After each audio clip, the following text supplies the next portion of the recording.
Deputy CM Pawan Kalyan గారు మాకు ఈ అవకాశాన్ని ఇచ్చిన గౌరవనీయుల సభాపతి గారికి కృతజ్ఞతలు తెలియజేసుకుంటాం. గౌరవ ముఖ్యమంత్రి గారికి కూడా నమస్కారాలు తెలియజేసుకుంటాం. జిఎస్టీ సంస్కరణ మీదుగా ఆంధ్రప్రదేశ్ శాసనసభలో జరుగుతున్న ఈ చర్చలో భాగంగా ఈ దేశంలోని ప్రతి పౌరునికి ప్రత్యక్షంగాను పరోక్షంగాను లబ్ధి కలిగించే ఒక చారిత్రాత్మకమైన దిశానిర్దేశకమైన అంశంపై నేను ప్రకటన చేస్తాను. అధ్యక్ష, గౌరవ ముఖ్యమంత్రి శ్రీ నారా చంద్రబాబు నాయుడు గారి సూచనల మేరకు ఈ సమిష్టి నిర్ణయానికి మన రాష్ట్రం ఒక నిర్మాణాత్మక సహకారం అందించింది. ఇటీవల కాలంలో జిఎస్టీ పన్నుల విధానంలో చోటు చేసుకున్న అతిపెద్ద సంస్కరణలలో ఒకదానికి రాష్ట్ర ప్రతినిధిగా బాధ్యత వహించడం నాకు చాలా గర్వకారణంగా ఉంది. గౌరవ ప్రధానమంత్రి శ్రీ నరేంద్ర మోదీ గారు 2025 ఆగస్టు 15న 79వ స్వాతంత్ర దినోత్సవ సందర్భంగా ఎర్రకోట నుండి చేసిన జిఎస్టీ 2.0 సంస్కరణల చారిత్రాత్మక ప్రకటన దేశ ప్రగతికి బాటలు వేస్తూ ఉంది. ఈ సంస్కరణలను ముందుండి నడిపిన గౌరవ కేంద్ర ఆర్థిక మంత్రి శ్రీమతి నిర్మలా సీతారామన్ గారి కృషి ప్రత్యేకంగా అభినందనీయం. జిఎస్టీ మండలి 56వ సమావేశంలో వాటిని ఆమోదించింది. గౌరవ ముఖ్యమంత్రి శ్రీ నారా చంద్రబాబు నాయుడు గారి రాష్ట్ర ఆదాయాలకు ప్రత్యేకించి అనేక సందర్భాల్లో ముఖ్యంగా జిఎస్టీ వచ్చిన తర్వాత గౌరవ ముఖ్యమంత్రి గారు ఒక సందర్భంలో అన్న మాటలు, రాష్ట్ర ఆదాయాలకి నష్టం కలుగుతున్నప్పటికీ కూడా సామాన్యుల ప్రయోజనాల కోసం విధానాన్ని మనం బలంగా సమర్థించాలని చెప్పి ఈరోజు వారు కూడా దీన్ని బలంగా సమర్థించారు. అధ్యక్షత, ఎందుకంటే మనకి ఆర్థిక ఆటుపోట్లని చూస్తూ కూడా వచ్చే ఆదాయం తగ్గిపోతున్న జిఎస్టీ సంస్కరణల వల్ల, కానీ దాన్ని ఇంకొకలాగా దాన్ని ఎలా పూడ్చుకోవాలని తెలిసి ఆయన ముందుండి దీన్ని మద్దతు తెలిపినందుకు వారికి నా కృతజ్ఞతలు తెలియజేస్తాను. ఈ చారిత్రాత్మక సంస్కరణలకు మద్దతు తెలిపిన తొలి రాష్ట్రంగా నిలిచింది నారా చంద్రబాబు నాయుడు గారి నాయకత్వంలోని ఆంధ్రప్రదేశ్ ప్రభుత్వం. జిఎస్టీ పన్నుల విధానాన్ని సులభతరం చేయడం ద్వారా సాధారణ ప్రజలకు ప్రత్యక్ష లాభాన్ని చేకూర్చి వ్యాపారులపై పన్నుల భారాన్ని తగ్గించి పన్ను వ్యవస్థలో పారదర్శకతను పెంచుతోంది.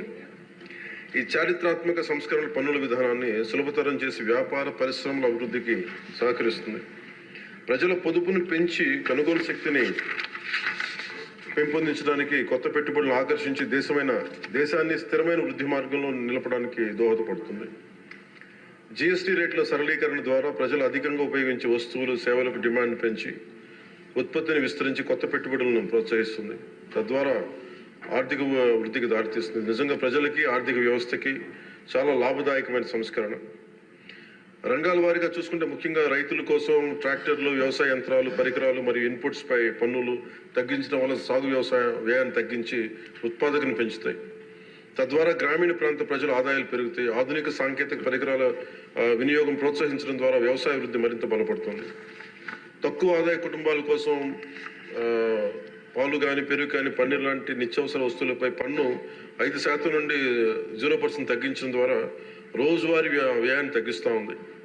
నిత్యావసరాలు నెయ్యి కానీ, వెన్న కానీ, వంట పాత్రలపై పన్ను 12% నుంచి 5% తగ్గించడం కూడా కుటుంబ బడ్జెట్లకి ఇది చాలా ఉపశమనం కలిగిస్తుంది.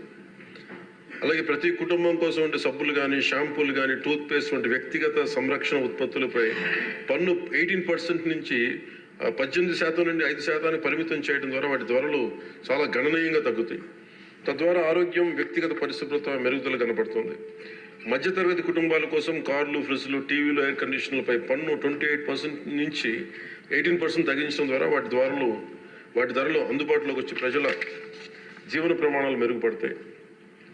అలాగే గృహ నిర్మాణానికి సంబంధించి సిమెంట్ పన్నుపై కూడా 28% నుంచి 18% తగ్గించడం ద్వారా గృహ నిర్మాణ వ్యయం తగ్గి సొంత ఇంటికల సాకారం అవుతోంది.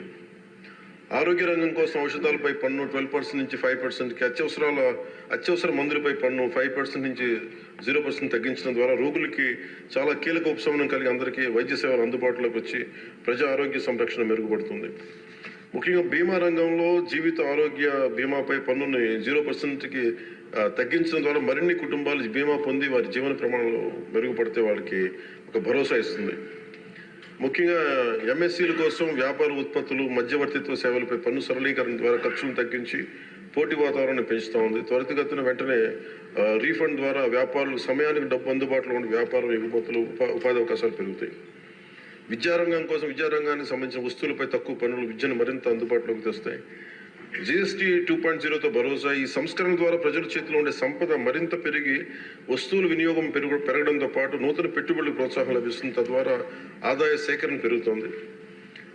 వాణిజ్య పరిశ్రమలకి సంబంధించి జిఎస్టీ సంస్కరణ విజయవంతమైన అమలు సహకరించిన అన్ని వాణిజ్య సంస్థలు, వ్యాపార సంఘాలు, పరిశ్రమ సంఘాలకు ఆంధ్రప్రదేశ్ శాసనసభ హృదయపూర్వక కృతజ్ఞతలు తెలుపుతోంది. ప్రజలకు లబ్ధి చేరేలా చేసిన ఈ భాగస్వామ్యం సమగ్ర వృద్ధిలో సాధనలో కీలకం.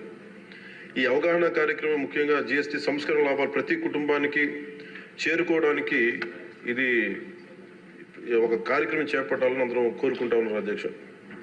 జిల్లా నుంచి గ్రామ స్థాయి వరకు ఈ అందరికీ తెలిసేలాగా మరింత ఏమేమి తగ్గుతాయి, ఏవి బెనిఫిట్స్ ఉన్నాయి, ఇవన్నీ ప్రజలందరికీ తెలియజేసే ఒక కార్యక్రమం ఖచ్చితంగా రూపొందించాలి. దాని మీద మేము కోరుకుంటా ఉన్నాం. అలాగే ఈ రెవెన్యూ కానీ, కమర్షియల్ ట్యాక్స్, పంచాయతీ అధికారులు గ్రామ స్థాయిల్లో ప్రజలకు నేరుగా కలిసి వాళ్ళకి మమేకం వాళ్ళకి ఎలా లబ్ధి చేకూరుతుందో అది కూడా చెప్పగలగాలి. పరస్పర అవగాహనతో పాటు పలు మీడియా వేదికల ద్వారా విస్తృత ప్రచార కార్యక్రమాలు చేపట్టాల్సిన అవసరం ఉంది. ఈ కార్యక్రమం ప్రధాన లక్ష్యం ప్రతి కుటుంబం జిఎస్టీ సంస్కరణ గురించి తెలుసుకుని వాటిని లాభాలు పొందాలని మనస్ఫూర్తిగా కోరుకుంటూ ఆంధ్రప్రదేశ్ ప్రభుత్వం ఈ చారిత్రాత్మక మార్గదర్శక సంస్కరణను ఆహ్వానిస్తూ ప్రజల ఆర్థికాభివృద్ధి కోసం వాటి విజయవంతమైన అమలుకు సంపూర్ణ మద్దతు ప్రకటిస్తోంది. థ్యాంక్ యూ అధ్యక్ష.